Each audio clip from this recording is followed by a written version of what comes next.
Okay, if you're all set, we'll get going.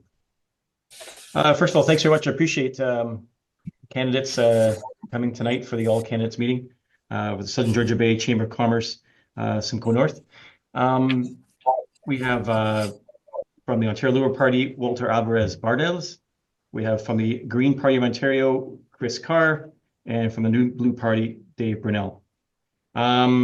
Tonight, the format will be introduction, 1 minute each from each candidate. Questions will be 2 minutes given to each question, and then there'll be at the end a 1 minute conclusion from each candidate as well. Just to say, PC party candidate was contacted, but we never had any response from them. And the NDP candidate was double booked, so they couldn't make it tonight. Okay, we'll start with the candidate's introduction. 1 minute we'll start with Walter. Thank you very much. Good evening, everyone. First and foremost, I'd like to extend my sincere gratitude to the Chamber of Commerce for hosting this important event and to acknowledge my fellow candidates. It's an honor to stand alongside people that care for democracy. And to everybody watching, I appreciate it. Everybody could be doing other things, but here we are because we care about our district, about our province, and it's an honor. So my name is Walter Alvarez, and I'm running to represent Simcoe North because I believe wholeheartedly in the potential of the people of Simcoe North and the region. And as a PhD candidate, specializing in healthcare access and holding an MBA, I dedicated over a decade to public service. My journey has been enriched by advocacy, which is what I'm most proud of. I have many academic accomplishments and professional accomplishments, but advocating for people in need. In fact, the reason why I decided to participate in politics was because I was advocating for a cancer patient in Ontario. His refugee claim failed, and I asked the Stephen Harper's government for compassionate care for him, but it was denied. So he died in my arms. And this level of injustices was what propelled me to participate in politics. And in general, I could have chosen a different path with my high academic achievement, but because all the things I faced growing up during a war and then being homeless and hungry as a refugee here in Canada brought me to a my darkest hour, basically. And it is during that journey that I need to tell you something, viewers, because I believe in full disclosure.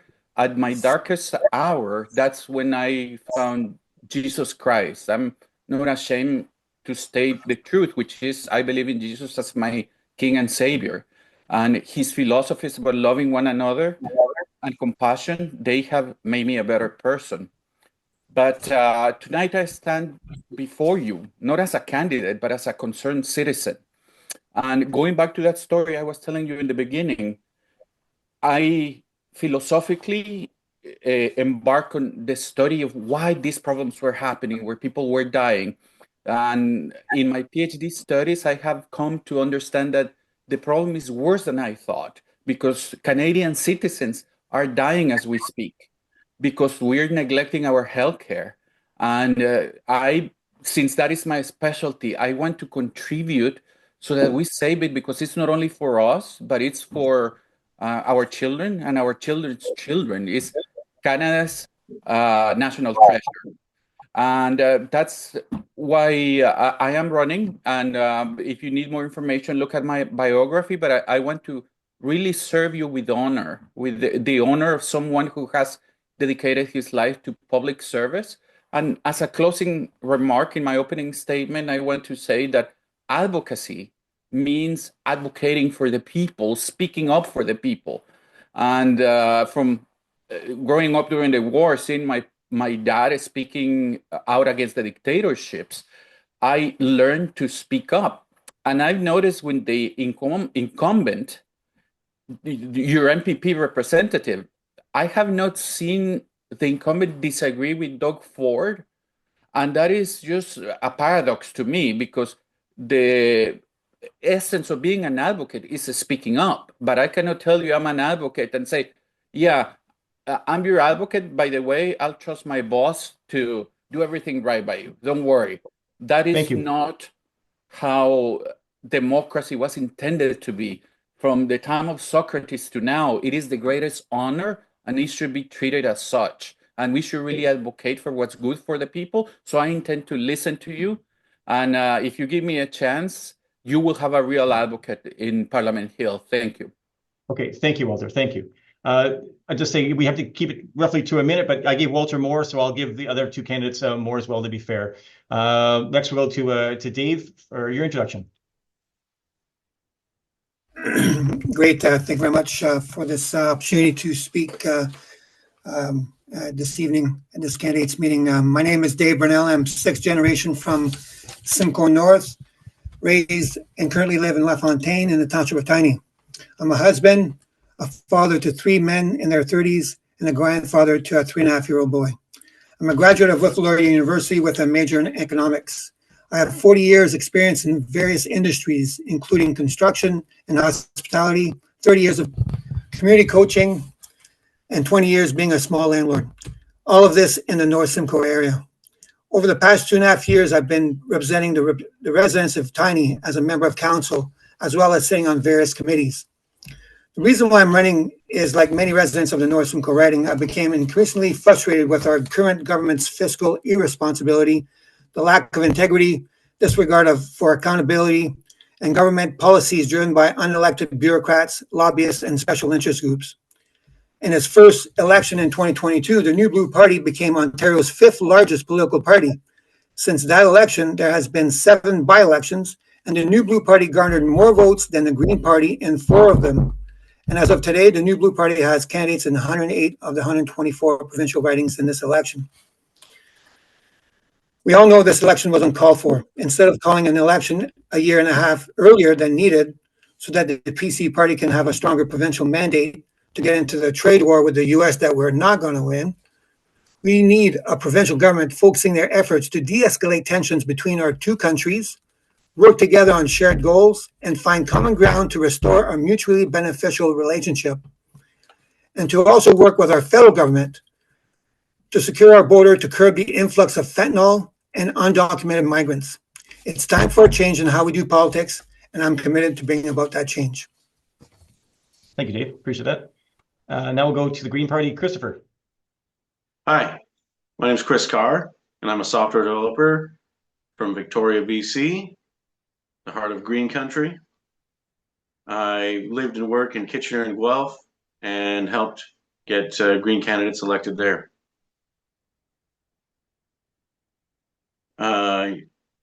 My spouse is Métis. She's from this area. Her family's been from this area for generations. She's an ECE, early childhood educator, and I have 4 children. The Green Party is independent. We don't whip votes. So we listen to you, our constituents, and we bring your voice to Queen's Park. I'm interested in electoral reform, proportional representation, because I want every vote to count. And I see the underfunding of our public services and privatizing as a waste of money and causing undue hardship for people. That's it. Thanks, Chris. Appreciate it. Okay, next we're going to go on to the questions, and for that you'll have 2 minutes to answer. There will be a bell at the end of the 2 minutes, so try to wrap it up when you hear the bell or the alarm anyway. And we'll start with Dave this time. And the first question is, which has to do with harm reduction and safe injection sites. The question is, does your party support increasing, maintaining, or decreasing funding for harm reduction programs, including safe injection sites? Simcoe North has seen rising opioid-related overdoses with limited harm reduction services. How would your party address the addiction, treatment, and harm reduction in our region? All right, so yeah, we didn't go in order, but that's okay. And I apologize. They will not be in order. No. I apologize with that. That's all right. No, it's okay. No, I'm okay. I can go with this one. Not a problem. The New Blue Party is a pretty staunch um, decision about this one. The New Blue Party opposes provincial funding for drug injection sites. This is a poor use of taxpayers' dollars and is a liberal era idea that the PCs have continued. We should end injection sites and use that money for rehabilitation instead. We know that they don't work. It's just enabling the problem to continue. We need to get to the root cause of what's going on. And it is an epidemic. This what's going on with the fentanyl overdoses. It's incredible what's going on. It has killed more people, young, healthier Canadians than COVID did. So this is an epidemic. We need to address this problem, and we don't do enough focus on trying to solve this problem. Okay, thank you, Dave. Next, Christopher, I'll ask you the question. Do you want me to repeat the question? Or are you okay with that? No, that's fine. Okay. So, our party supports housing with wraparound care, and I think safe consumption sites provide a place where people can, yes, use safely and prevent overdoses so they're still alive, and also get them the care they need. So it's a place to link them to the extra preventative care that they need in their life. So I support it. Okay, thanks, Christopher. And Walter, same question. Do you want me to repeat it, or you okay? No, I'm good. Okay. So the Ontario Liberal Party is in the process of producing the comprehensive plan and platform. But at a personal level, I can tell you that I am for maintaining the level of funding for safe injection sites, because as an academic, I can tell you that addictions is an issue that's being misconstrued by politicians on the right. Doug Ford, as usual, implying that he wants to criminalize poverty, homelessness. And there is a clear link based on the data between addiction, mental health issues, and not only that, but socioeconomic status could elicit further addiction. So this is not something that we can just dismiss as some people being bad and want to have a good time using drugs. We need to help them get out of that cycle, but that cycle includes poverty. So what I propose is to maintain the sites, but they cannot work in isolation. We need to have also the introduction of mental health that goes along with treatments, so that the injection process or the consumption of drugs is phased out, because that should be the ultimate goal. And we should also involve social workers so that we can address the root causes of the problem, which are poverty, mental health issues. The mental health issues are potentially rooted on a bad economic situation. So we need to address this plan comprehensively and address it holistically. And that's what I'm proposing. Thank you. Thank you, Walter. Okay, next question. And it will go to Christopher starting this time. Do you believe that we need to do something about CO2 emissions? Do you think a carbon tax is an effective tool for reducing emissions? If not, what should we do instead? So, as a member of the Green Party, yes, lowering carbon emissions is very important. And I think we should. I think the carbon tax is a great start. And I think the PCs fighting it in court was a waste of money. Okay, thanks, Christopher. Appreciate it. Next, we'll go to Walter. Same question. Essentially, the Ontario Liberal Party is not interested in creating a new carbon tax. And the reason for that is because this is one of the issues that also needs to be addressed holistically. So we want to um, reduce emissions, but that is something that we can accomplish by providing incentives. And the people that will be paying certain taxes will be as it is today, essentially the high polluters. And for the regular people, average people, we do not intend to institute any carbon tax. Thank you. Okay, thanks, Walter. And Dave, same question. Yes, the New Blue will axe the carbon tax, including the federal Liberal government's carbon tax and the Ontario PC government's industrial carbon tax and carbon pricing system. Axe the Carbon Tax is a campaign created and led by our leader, Jim Carhalios, before politicians supported the idea, including Doug Ford and many other politicians, as you see now. The four PCs deal with Justin Trudeau to implement their own made in Ontario carbon tax on industry will drain taxpayers of over $2 billion by 2030. Axing this carbon tax will make life more affordable for Ontarians, and that's the number one concern about Ontario voters is the high cost of living. So we need to start talking about this, hopefully in the next half hour, the high cost of living. So we need to axe the carbon tax so we can make life more affordable for Ontarians and help bring manufacturing jobs back to our province. Thank you. Okay, thanks, Dave. Next question, and we'll start with Walter this time.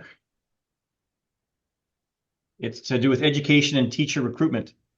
What specific policies would your party implement to address teacher shortages and improve classroom conditions in Simcoe North?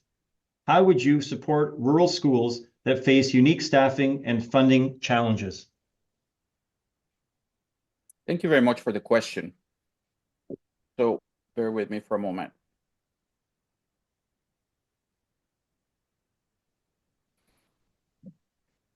My apologies for the delay. So our party firmly believes that education is the cornerstone of a thriving economy. And to address teacher shortages and improve classroom conditions in Simcoe North, we have a comprehensive plan to put teachers and students first. We're committing to investing in educators because, as we all know, with Doug Ford, he is not paying them a dignified income, and he tries to cap his salaries in court, the salaries of the educators. So we intend to treat them with dignity and respect and having an environment where they want to work. And for the children, we need to provide them with decent classroom conditions. It is incredible that the classrooms are overcrowded. The school buildings are in shambles, and Doug Ford wants to build a tunnel instead of using the money to actually help the young people of Ontario. So Bonnie Crombie has been very clear that she wants to redirect the waste of the Doug Ford government into the things that the people want, like a better education, better schools, smaller classrooms. And that's what we will do. We will pay the educators better. We'll stop the waste and start fixing the schools, and also doing not innovative solutions like providing for laptops and tablets for students in need, so that when the schools get closed, they do not get behind and they can still get connected through technology. Thank you. Thanks, Walter. And good timing on that. And next we'll go to Dave. Same question regarding education and teacher recruitment. Yes, I agree with Walter about spending more money into the teacher in the classrooms because there's a lot of education funding that goes towards administration. So we're in support of cutting some of that administration costs and put it back into the classrooms, but also reallocating funding from government-funded green and climate change initiatives and corporate subsidies and putting into our healthcare and education So I agree with Walter on that, and also to create an environment for teachers to want to work. So we also are going to repeal the progressive discipline in our schools and bring back the Safe Schools Act. Students need to learn that there are repercussions to their actions if they ever become abusive or dangerous. The safety of students, teachers, and school staff must be a priority in order for our education system to function properly. Abusive and dangerous students are making it a toxic environment and needs to be made clear that disruptive behavior will not be tolerated.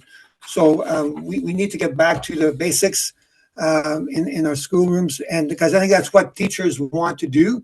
There's a lot of ideologies that are implemented now that teachers, I believe a lot of the teachers are going to say, you know what, I just want to teach the fundamentals. And so we need to remove that ideology, get our classroom safe again, and so that teachers can thrive and students can thrive in a better environment. Thank you. Thanks, Dave. And Chris, same question regarding education and teacher recruitment. Yeah, so our party has a fully costed platform, and part of that is to reverse the $1,500 per student cut that happened to our public schools. My wife is an ECE with the public board, and so I have a unique insight into what goes on in classrooms. And yes, I think there's not enough staff there. So there needs to be more money for more staff. That's correct. And one anecdote, I was told that a teacher was asking for pencils for her class, and class of 30 or so kids, she was given five pencils. So I see teachers spending their own money providing supplies for classrooms, and that needs to end as well. Thanks, Chris. Okay, next question, and we'll start with Dave on this one, is to do with tax policy. Does your party plan to increase, decrease, or maintain current provincial tax levels, such as income tax and sales tax? Please specify which taxes and why. Yes, thank you very much for the question. Reducing cost of living is by far the number one issue for Ontario voters. And the number one reason of the high cost of living are taxes. So according to a recent study from the Fraser Institute, in 2023, the average Canadian family with a household income of $109,000 paid $46,988 in total taxes, which is a 43% of its household income. For context, the same family spent about $38,000 or 35% on food, shelter, and clothing. In other words, in 2023, Canadian families paid significantly more of their incomes on taxes, income tax, sales tax, property taxes, carbon taxes, than they spent on basic necessities. That's got to change. So what we propose is provide tax relief by cutting Ontario's HST from 13% to 10%, with a long-term objective of scrapping the HST entirely. And obviously we want to, and with other initiatives, axe the carbon tax, including the federal Liberal government's carbon tax and the Ontario PC's government industrial carbon tax, so we can put more money back into the people's pockets, so they can have more disposable income, so that they are not going to be taxed to a point where it is so unaffordable to live. That's it. So a number one reason that's one of my three platforms is reducing cost of living by reducing taxes. Great, thank you, Dave. Next we'll go to Chris. The same question: tax policy. Yeah, so our party's platform will cut tax for individuals making $65,000 or less, or a household making $100,000 or less, and tax the wealthy a little bit more. That's it. Okay, check out the policy. Thank you. Thanks, Chris. Next is Walter. Same question regarding tax policy. Thank you. And I would like to start by saying that I agree with Dave in regards to the wasteful spending by the Ford government. And taxation is something that is very important for affordability for the people of Ontario. So yes, we intend to reduce wasteful spending which will allow us to reduce taxes. And this will be in the form of income tax reduction for middle class earners. And also, we are planning the elimination of the HST on home heating and hydro bills because we believe electricity, heating, that's a basic necessity. That's not something where we should be adding a hardship to Ontarians. So the impact of this combined approach will save approximately $1,150 per year per family. And that's something that will consistently put money back in the pockets of the consumers instead of getting a $200 bribe when there is an election. This is actual sustainable scientific plan to help them and to do it ongoingly. Now, in terms of the small business tax, I want to state to the conservative people watching that I am a centrist, politically speaking.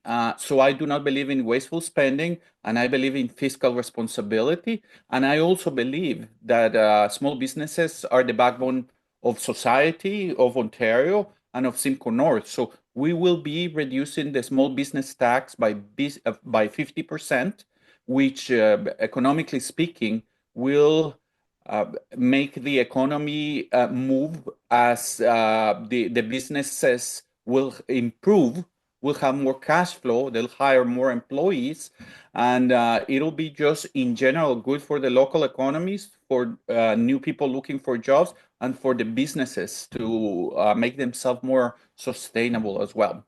Thank you. Thank you, Walter. Thank you. Next, we're going to go to healthcare question. And I think I start with you, Christopher. Is that right? Last time, I think you went second. And with healthcare delivery, which is right here. In Simcoe North, many residences face long wait times for family doctors and hospital services. How would your party ensure timely access to long-term care, mental health care, and primary care in our region? So part of our platform is to have preventative care. And at the moment, Ontario spends the least per capita in all of Canada on that. So we need to increase that spending. And cutting funding to our healthcare and privatizing it is just a waste of taxpayers' money. Yeah, so hopefully the preventative care helps people live healthier lives. Great. And Thanks, Christopher. eases the burden on the system. Thank you. Next, we'll go to Walter. Thank you. Healthcare delivery and availability in Simcoe North. Yeah, it is very unfortunate what's happening in Simcoe North. And as a student of healthcare access, the situation is very grim. And the more I study it, the more at times I get depressed of how the government has been neglectful of healthcare in Ontario in particular. And the problem with that is that it's not people when they think of healthcare, they think of somebody getting a cold or breaking their arm. People are actually dying because they're not getting proper treatment and they're not getting it fast. And in regards to privatization, academically speaking, by multiple peer-reviewed articles that I read, I can tell you honestly, this is my personal academic opinion, is that privatization only perpetuates the cycle of suffering and it increases that cycle because the profit, the pursuit of profit in this particular instance is not advisable because it reduces the quality of services. And this, I could talk all evening about that, but in short, it results in potential deaths. So while Ford is showing off about things that he's done, the reality of it is that people are dying. And essentially, that's why I'm running, because we need to urgently do something about healthcare, because it could crack under pressure because it's been neglected for too many years now. So privatization is definitely not the answer. Thank you. Thanks, Walter. And to Dave, same question about healthcare delivery and availability in Simcoe North. Great, thank you very much. I'm going to respectfully disagree with Walter about privatization of healthcare system. Many countries, as Japan, Germany, Switzerland, Sweden, they all have very integrated public health care systems, much more robust, much more effective healthcare system than we do here in Canada. Our healthcare system here in Ontario is broken, and obviously we need to do what we can do to rebuild it. So what New Blue policy, we have several policies on it. I'm just going to touch on a couple. We want to rehire the nurses and healthcare workers fired as a result of the COVID-19 mandates, getting them back into the supply of healthcare workers which is badly needed at this time. We also want to expand Ontario's choice in medical services that can clear the backlog in our public healthcare system. The private healthcare system has been around for decades. It's here to stay. We need to embrace it so that we have choices for all people from Ontario to be able to acquire healthcare services. Thank you. Okay, thanks, Dave. Next question will be for Walter. Mental health, homelessness, and criminal justice. Towns like Midland, Penetanguishene, and Orillia are seeing a growing crisis of homelessness and untreated mental health conditions, often leading to repeated interactions with police and criminal justice system. What concrete steps would your party take to improve access to mental health care and supportive housing in Simcoe North? The first thing that we're going to do is that we're going to add mental health care as an issue of healthcare. So it would be covered under OHIP, because mental health is health. It relates to the issue of health. And it's incredible that it's very difficult to find a family doctor and to find a psychologist or a therapist or a psychiatrist. Forget it. That gets even harder. So we are thinking of implementing the union of those two, healthcare, mental health. They're one and the same. They belong to the same family of healthcare access. And by doing that, we will facilitate access to mental health professionals. And also we intend to incentivize healthcare professionals so that they want to work in rural areas in Simcoe North. And we need to provide them dignified wages and also job security. And it is just essentially common sense that unfortunately hasn't been very common with the dog for government. All that he's done is send profits to his billionaire friends while the people are suffering. So Bonnie Crombie has a good, solid plan to reverse all these waste and to apply it where it belongs, like helping people with mental health issues, facilitating a doctor, because that's also part of Bonnie Crombie's plan, is to hire more doctors and nurses. So it's a comprehensive plan that will make contributions to our mental health access for people that are trying to reach out. Thank you. Great. Thank you, Walter. Next question will go to Dave regarding mental health, homelessness, and criminal justice. Yes, this is a topic that can be discussed. We probably need a lot more than 2 minutes to deal with it. But all I know that we need to deal with and hopefully this is a temporary thing, meaning that it's probably 1 or 2 generations. It's not going to be a quick fix. We obviously need more transitional housing where we can help people from where they are to better themselves, and create an environment so that they can get out of their situation that they're in. The despair and the loss of hope created by the high cost of living is creating a situation where people are ending up on the streets. And having so much anxiety. This is a big issue.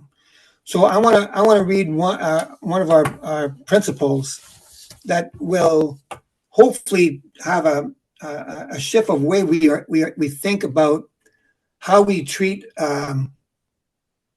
our health system here in Ontario.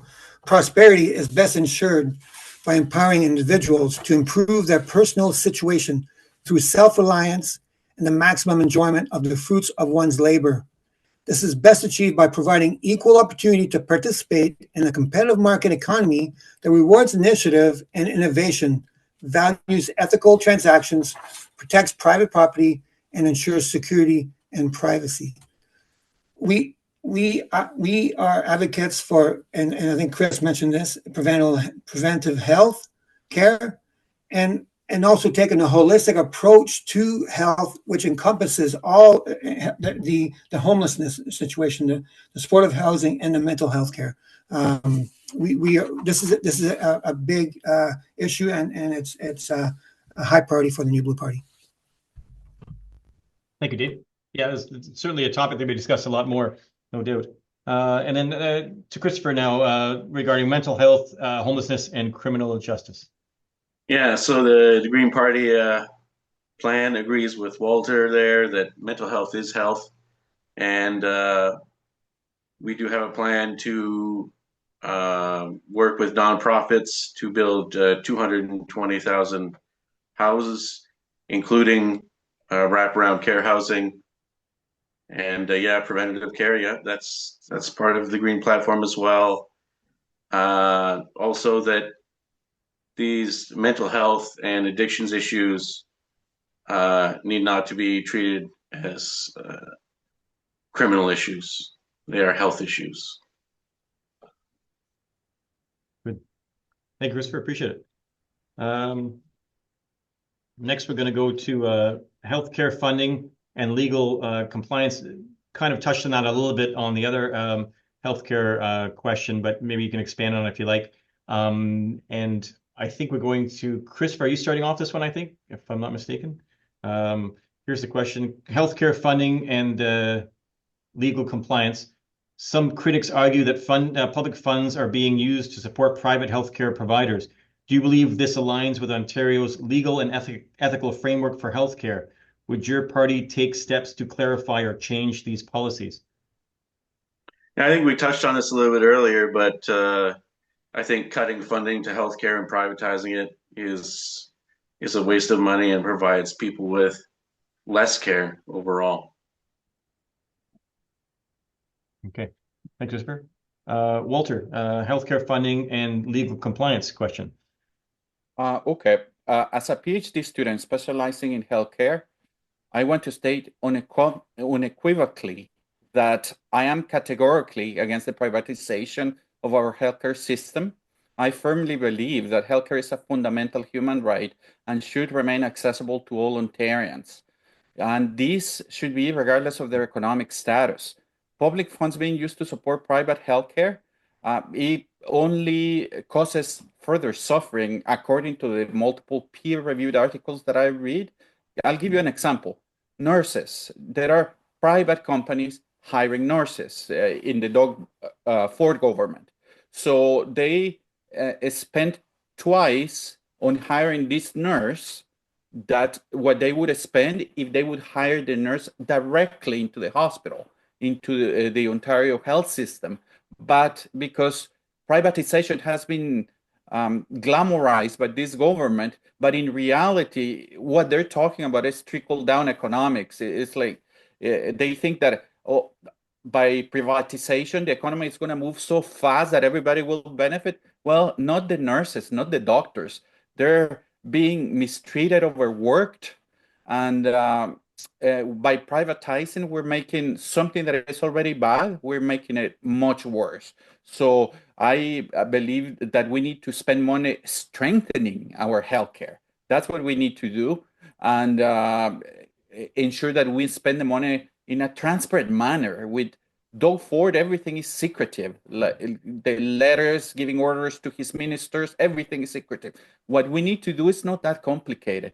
It's just redirect the funding to save our healthcare system because it can be saved, but we need to address it and not neglect it and put a lot of money into it as soon as possible. Money that is available for that particular thing in the budget, but as long as we don't waste it on tunnels or something silly like that. Thank you. Okay, thanks, Walter. And Dave, the question to you regarding healthcare funding and legal compliance. Yes, we touched on this previously, and like I mentioned before, we want to reallocate funding to healthcare from other initiatives such as green and climate change initiatives and corporate subsidies. So we're not really in favor of using public funds to support private healthcare providers. We should put money back. We should put money into where the existing public healthcare providers are, making sure that they're plentiful. The one thing that was an atrocity that we saw this summer of closing of emergency rooms. I don't think there's not too many other services that the government provides that are more essential than emergency rooms. So I have no idea why they would close them down. If it's lack of money, we need to reallocate. We have to reprioritize our what we do with our public funds and less into the stuff into corporations that.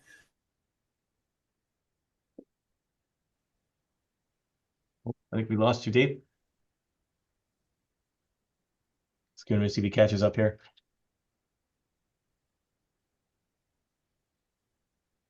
No, we can come back to Dave on that. We'll continue to the next question. Not sure we're going down here now to this list here. And we'll start with Walter on this one.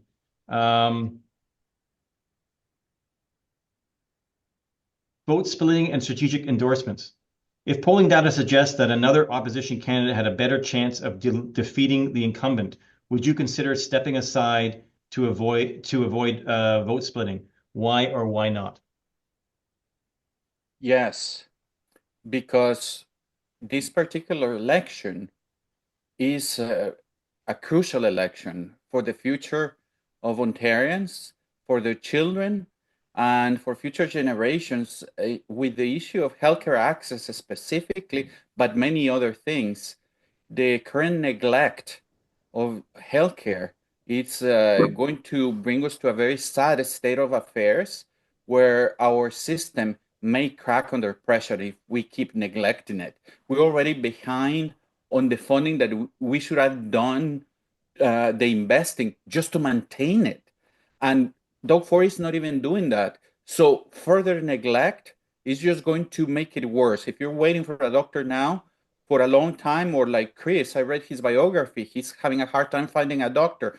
And if Ford continues doing whatever he wants, things are going to get much worse. But the thing about it is that it's solvable. It's not that complicated either. It's just instead of giving the money to the billionaire friends of Doug Ford, we need to invest it in hospitals. And because this is somebody has their audio on because I can hear myself. Yeah, I think they just been muted now. And we'll get back to you, Dave, to finish off your question. We went to the next question. Walter's going. Yeah, can I finish? Please do. Oh yeah, okay.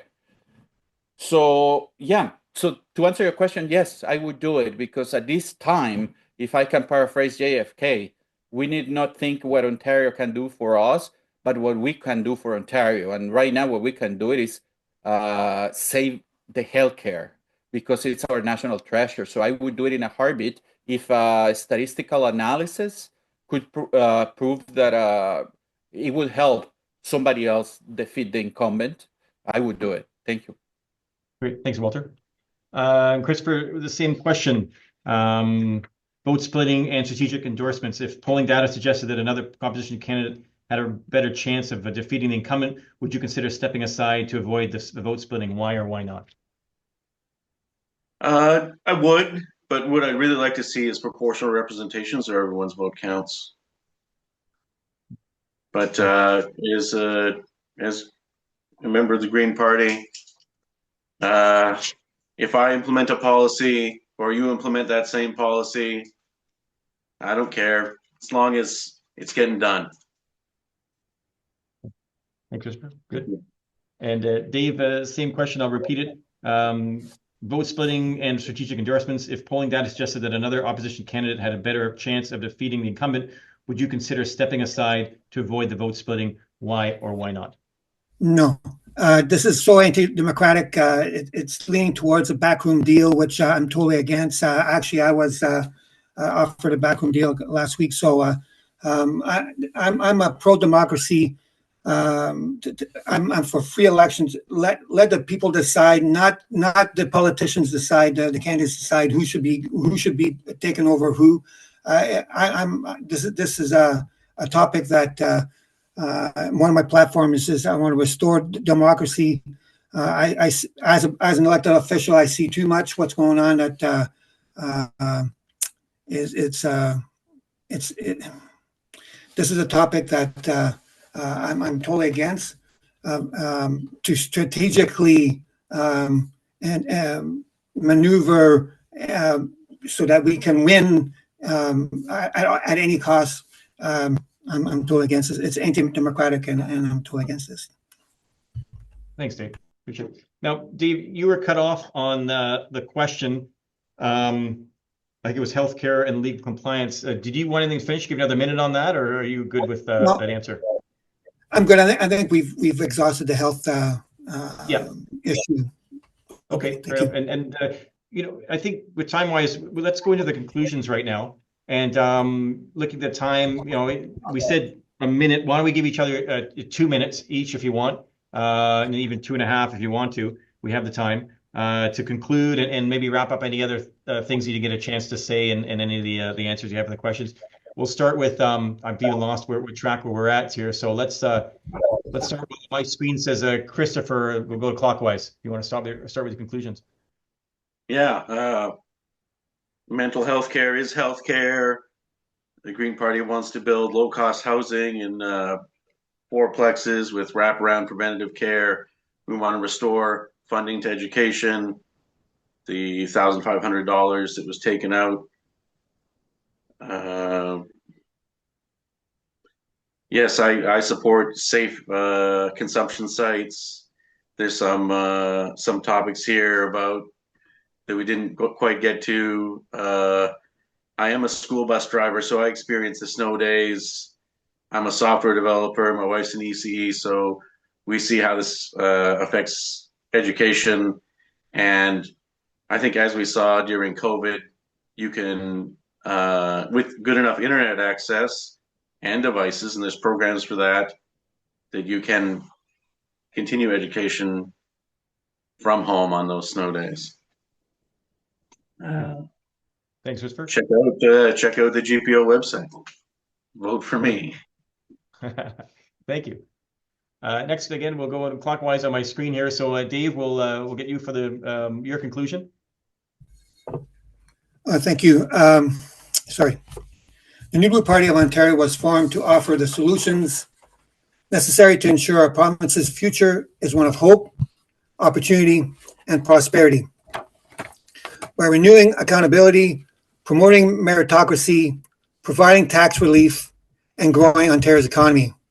The people of Ontario are sick and tired of the usual election rhetoric from the 4 established parties telling people what they want to hear during an election, not doing what they said they were going to do once elected, and spending their way out of the problems by spending their way out of the problems to stay elected.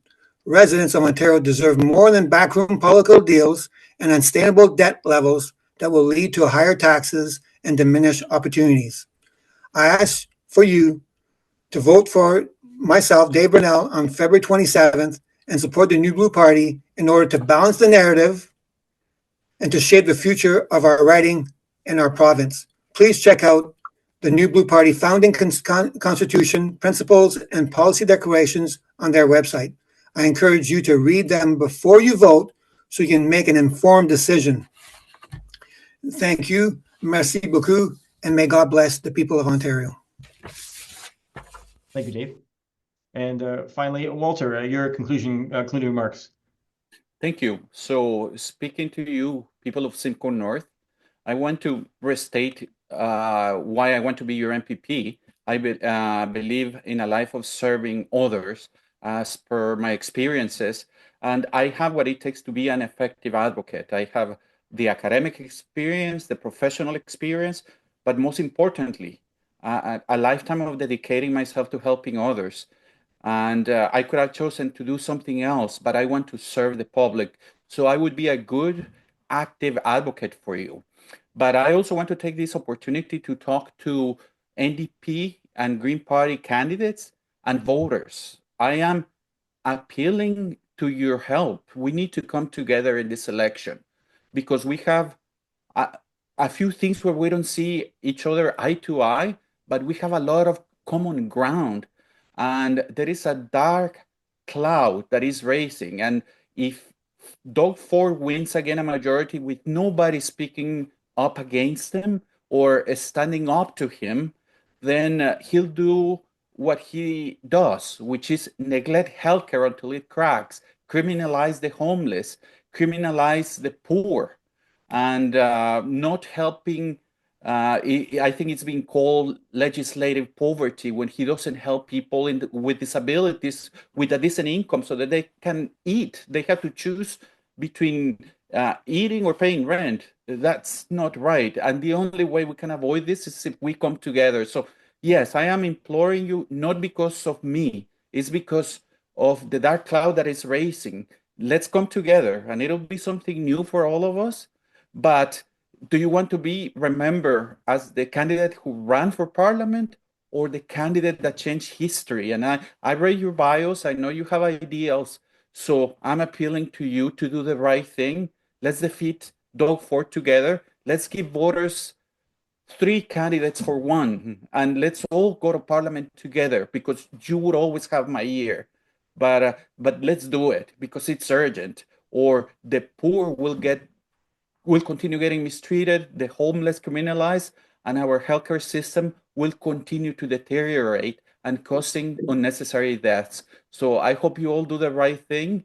And I'm even speaking to you conservatives. I'm fiscally responsible. I hold an MBA. So I'm at the center of the political spectrum. So if you're not happy with the incumbent, let's all come together. Let's defeat the incumbent. Let's prove to the rest of the province and the nation that it is possible when people care for the community to come together for the greater good. And I'm a dreamer. I dream, but I also believe that these things can happen in real life because I've seen miracles transform and happen in real life. So let's do it. And if you want to know what you can do for Ontario, I think in your heart, you know what to do. Thank you. Thanks, Walter. Appreciate that. And thanks to all our candidates, Walter from the Ontario Liberal Party, Chris from the Green Party of Ontario, and Dave from the New Blue Party. So I certainly definitely appreciate you three coming out tonight and having this discussion. Again, it's important to have these open discussions about the issues in our communities. We certainly don't have enough of them. It's nice to have everyone express their views openly and not feel criticized, not feel, it's very important as we see what's going on in the world these days. Certainly thanks again to the candidates. Thanks to volunteers behind your campaigns. Thanks to volunteers and people who work here at the chamber for putting this on. And thanks to the people who sent in the questions. I really do appreciate that as well. So that pretty much wraps it up. Again, thanks very much. I hope you all have a good evening, and I hope you all get the chance to watch the hockey game. So take care. Have a good night. See you. Thank you. Nice to see you. Thank you.